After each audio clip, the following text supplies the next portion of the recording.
निक Leeson, Watford, England के एक आम परिवार का लड़का, एक साधारण जिंदगी से आगे कुछ बड़ा करने का सपना देखता था। बचपन से ही निक के मन में कुछ अलग करने की चाहत थी। उसके माता पिता ने उसे हमेशा प्रोत्साहित किया और उसने अपनी पढ़ाई में भी अच्छा प्रदर्शन किया। वॉटफोर्ड की गलियों में खेलते हुए निक ने कभी नहीं सोचा था कि एक दिन वो दुनिया के सबसे बड़े फाइनेंशियल सेंटर्स में से एक में काम करेगा। उसकी यही महत्वाकांक्षा उसे सदियों पुरानी बैरिंग्स बैंक तक ले आई। बैरिंग्स बैंक, जो 1762 में स्थापित हुई थी, एक प्रतिष्ठित संस्थान थी। यहाँ काम करना निक के लिए एक सपने के सच होने जैसा था। लंदन के फाइनेंशियल डिस्ट्रिक्ट में कदम रखते ही उसने महसूस किया कि वो एक नई दुनिया में प्रवेश कर चुका है। तेज दिमाग और जबरदस्त लगन से निक ने जल्दी ही तरक्की की सीढ़ियां चढ़ लीं और अपने सीनियर्स को फाइनेंस की बारीकियों से प्रभावित किया। उसने अपने काम में पूरी मेहनत और ईमानदारी दिखाई। निक ने अपने कॉलीग्स के साथ मिलकर कई महत्वपूर्ण प्रोजेक्ट्स पर काम किया और हर बार अपनी काबिलियत साबित की। ट्रेडिंग की तेज तर्रार दुनिया में वो छा गया। स्टॉक मार्केट को समझने और प्रॉफिट कमाने में माहिर हो गया। उसने ट्रेडिंग स्ट्रैटेजीज को बारीकी से सीखा और उन्हें अपने काम में लागू किया। निक की ट्रेडिंग स्किल्स इतनी बेहतरीन थीं कि उसने कई बार अपने सीनियर्स को भी हैरान कर दिया। निक का सितारा बुलंद होता रहा और जल्द ही उसे और भी जिम्मेदारियां मिल गईं। उसे प्रमोशंस मिलते रहे और उसकी जिम्मेदारियां बढ़ती गईं। निक ने हर नई जिम्मेदारी को बखूबी निभाया और अपने सीनियर्स का विश्वास जीता। प्रॉफिट कमाने की उसकी काबिलियत किसी से छुपी नहीं थी और वो बैरिंग्स बैंक की सबसे कीमती चीज बन गया। निक की सफलता की कहानियां पूरे बैंक में गूंजने लगीं। हर कोई उसकी तारीफ करता और उसे एक रोल मॉडल मानता। उसके कॉलीग्स उसकी मार्केट पढ़ने की क्षमता पर हैरान थे और उसके सीनियर्स उसे एक महान ट्रेडर के रूप में देखते थे। निक ने अपने काम से सबको प्रभावित किया और उसकी पहचान एक ब्रिलियंट ट्रेडर के रूप में बन गई। ऐसा लगता था कि निक लीसन का भविष्य कामयाबी और तारीफों से भरा होगा। हर कोई मानता था कि निक एक दिन बहुत बड़ा नाम करेगा और फाइनेंशियल वर्ल्ड में अपनी एक अलग पहचान बनाएगा। लेकिन महत्वाकांक्षा दो धारी तलवार होती है। निक की महत्वाकांक्षा ने उसे ऊंचाइयों तक पहुंचाया, लेकिन इसके साथ ही उसने कई चैलेंजेस और रिस्क्स भी उठाए। उसकी सफलता के पीछे छुपे रिस्क्स को बहुत कम लोग समझ पाए। जैसे जैसे निक का पावर और इन्फ्लुएंस बढ़ता गया, वैसे वैसे रिस्क लेने की उसकी भूख भी बढ़ती गई।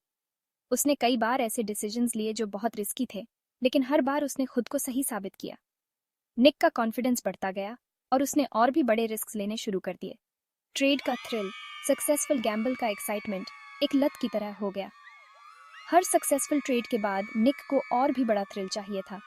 उसने अपने काम में पूरी तरह से डूबकर हर ट्रेड को एक चैलेंज की तरह लिया।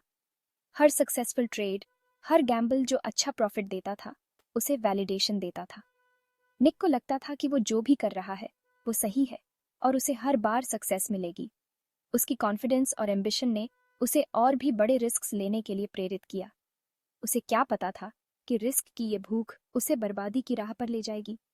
निक ने कभी नहीं सोचा था कि उसके डिसीजंस का इतना बड़ा नेगेटिव इम्पैक्ट हो सकता है। उसने अपने काम में पूरी मेहनत और लगन दिखाई, लेकिन कभी कभी किस्मत भी साथ नहीं देती।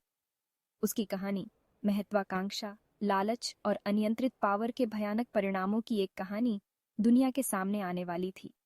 निक की कहानी एक वार्निंग थी उन सभी के लिए जो फाइनेंशियल वर्ल्ड में काम करते हैं।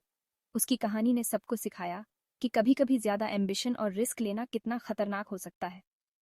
दुनिया ने अविश्वास में देखा कि कैसे बैरिंग्स बैंक का चमकता सितारा उसकी बर्बादी का कारण बना। निक लीसन की कहानी ने फाइनेंशियल वर्ल्ड को हिलाकर रख दिया और सबको सोचने पर मजबूर कर दिया कि किस तरह एक इंसान की गलतियां एक बड़े संस्थान को बर्बाद कर सकती हैं। सिंगापुर, लायन सिटी, अपार दौलत और अनोखे वादों से लुभा रहा था। यह शहर, जो कभी एक मछली पकड़ने वाला गांव था, अब एक वैश्विक वित्तीय केंद्र बन चुका था। इसकी चमचमाती गगनचुंबी इमारतें और आधुनिक इंफ्रास्ट्रक्चर दुनिया भर के लोगों को आकर्षित कर रहे थे।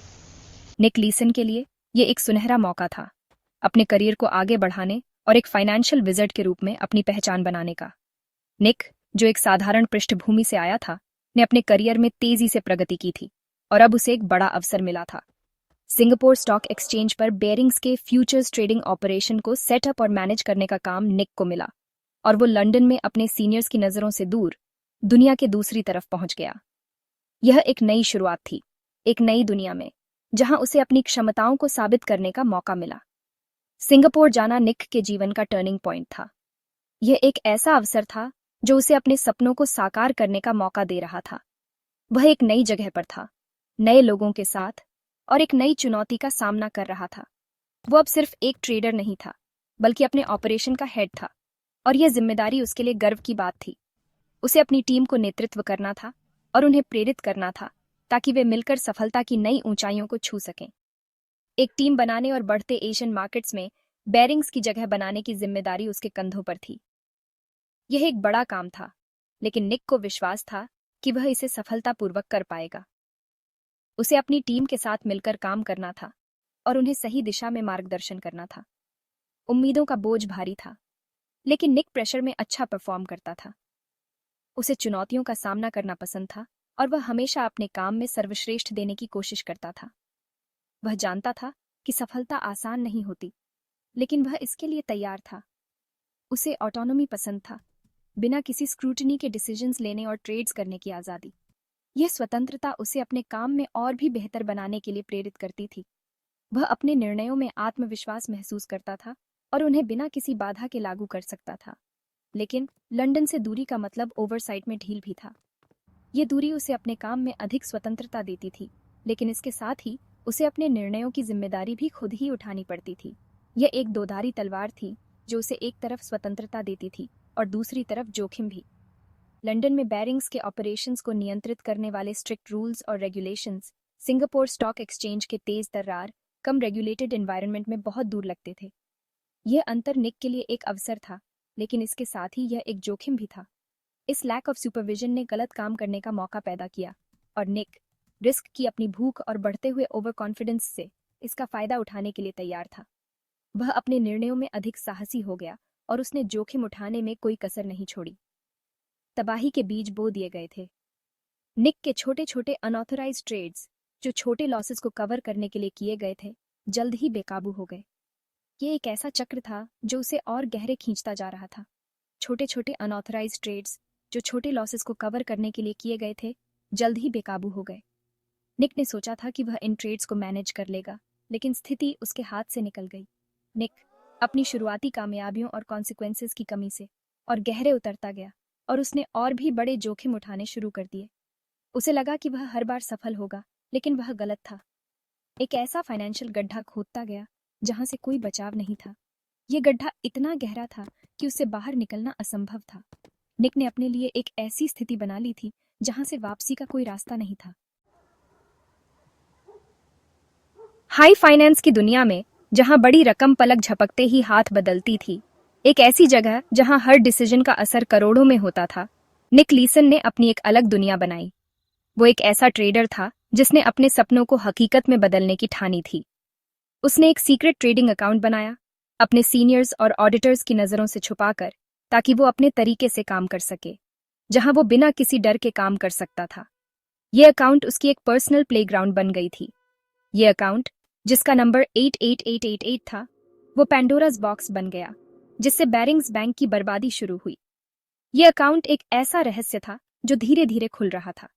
शुरू में निक ने 88888 अकाउंट का इस्तेमाल छोटी ट्रेडिंग मिस्टेक्स छुपाने के लिए किया, ताकि वो अपने बॉसेस को इम्प्रेस कर सके, लॉसेस को रिकवर करने की उम्मीद में। उसे लगता था कि ये बस एक टेम्परेरी सेटबैक है। उसे लगता था कि उसकी ट्रेडिंग स्किल्स से वो जल्दी ही लॉसेस रिकवर कर लेगा और स्टार ट्रेडर की अपनी इमेज बनाए रखेगा। वो अपने आप में बहुत कॉन्फिडेंट था, लेकिन मार्केट कभी फायदा तो कभी नुकसान देती है। ये एक ऐसी जगह है जहां सर्टेनिटी का कोई स्थान नहीं है। जैसे जैसे निक के अनऑथराइज्ड ट्रेड्स बढ़ते गए, वैसे वैसे उसके लॉसेस भी बढ़ते गए। ये एक विशेष साइकिल बन गया था। 88888 अकाउंट, जो कभी बेरिंग्स के लिए एक छोटी प्रॉब्लम थी, अब खतरे की घंटी बजने लगी थी। ये अकाउंट अब एक टिकिंग टाइम बॉम्ब बन गया था।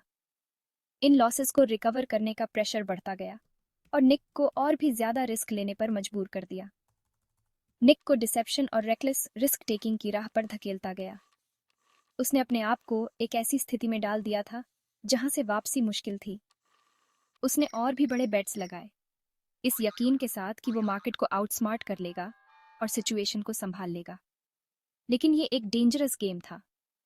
88888 अकाउंट, निक के घमंड और अनियंत्रित महत्वाकांक्षा का प्रमाण, एक टिकिंग टाइम बॉम्ब बन गया जो कभी भी फट सकता था। एक टिकिंग टाइम बॉम्ब बन गया, जिसका अस्तित्व एक ऐसा राज था जो उस पुरानी इंस्टीट्यूशन को गिराने की धोखे में था जिसने उस पर भरोसा किया था। जिसका अस्तित्व एक ऐसा राज था जो उस पुरानी इंस्टीट्यूशन को गिराने की धोखे में था जिसने उस पर भरोसा किया था। ये एक ऐसा राज था जो अब खुलने वाला था। समय निकल रहा था और कयामत का दिन नजदीक आ रहा था। निक के लिए अब कोई रास्ता नहीं बचा था।